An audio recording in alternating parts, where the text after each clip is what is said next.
In the early 1830s, a peculiar border dispute between Michigan Territory and the state of Ohio led to a conflict known as the Toledo War. At the heart of the issue was a strip of land, the Toledo Strip, rich in resources and strategically valuable. Both Michigan and Ohio claimed ownership of the region, which sparked tension as both sides prepared for battle. Governors from both territories mobilized militias, setting the stage for what many feared would become an all-out war. However, the conflict remained bloodless. Instead of violent clashes, the Toledo War was fought with legal maneuvers, political wrangling, and a few humorous skirmishes that saw more arrests than actual fighting. In the end, the U.S. Congress intervened, awarding Ohio the disputed Toledo Strip.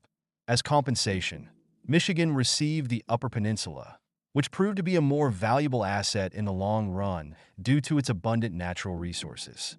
While no lives were lost, the Toledo War remains a unique episode in American history, a testament to how diplomacy and negotiation can sometimes replace the bloodshed of war.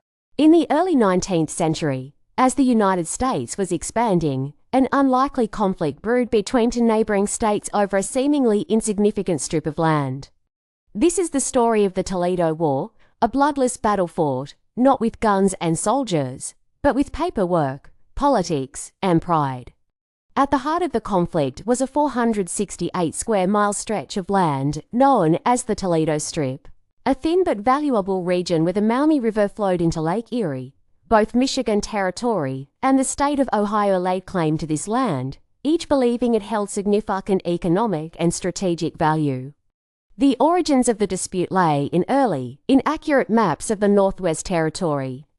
The 1787 Northwest Ordinance had established a boundary between the future states of Ohio and Michigan, but conflicting survey lines led to confusion.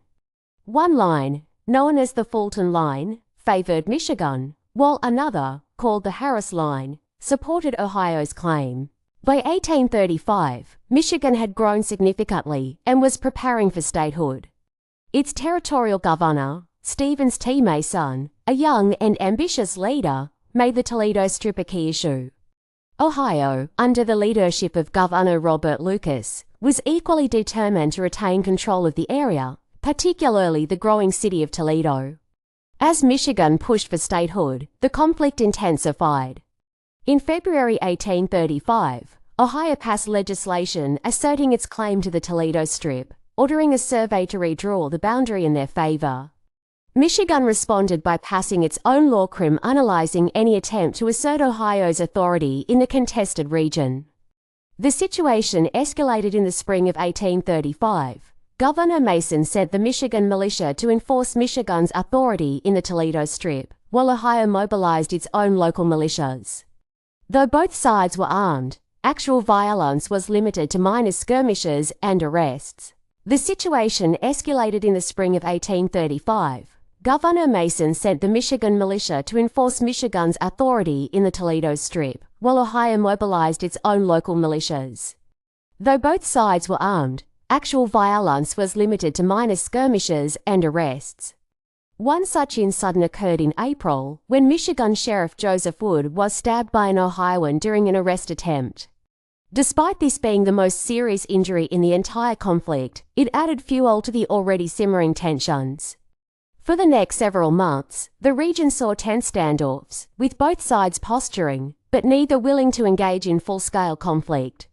This series of encounters came to be known as the Toledo War, even though the war never resulted in any major battles. As the Toledo War continued, the federal government grew increasingly concerned. President Andrew Jackson, eager to avoid open conflict, stepped in to mediate. In an attempt to appease Ohioan important political state, Jackson sided with Ohio's claim to the Toledo Strip. In June 1835, Jackson removed Governor Mason from office, replacing him with John S. Horner, hoping this would ease tensions.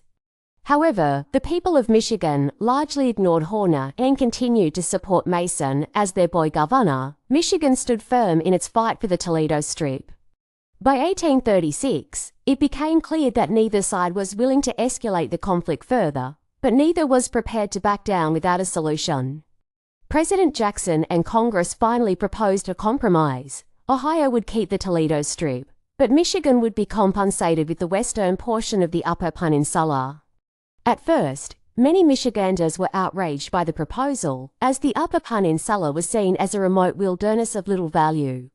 However, with statehood on the line, Michigan accepted the deal, officially becoming a state in January 1837. In time, the Upper Peninsula would prove far more valuable than the Toledo Strip, thanks to its abundant natural resources, including copper and iron. While the Toledo War ended without bloodshed, its legacy has endured.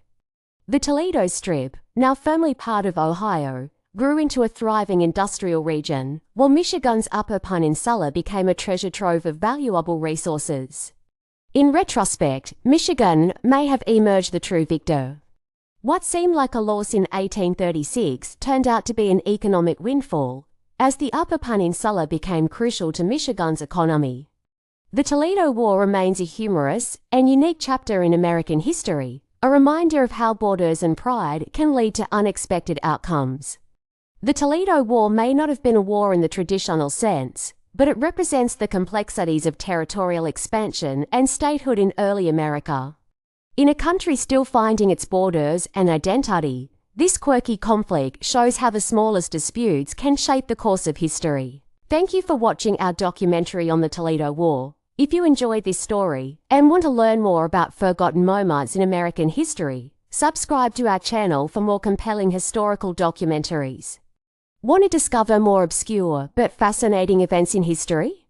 Subscribe to our channel and hit the notification bell for future documentaries.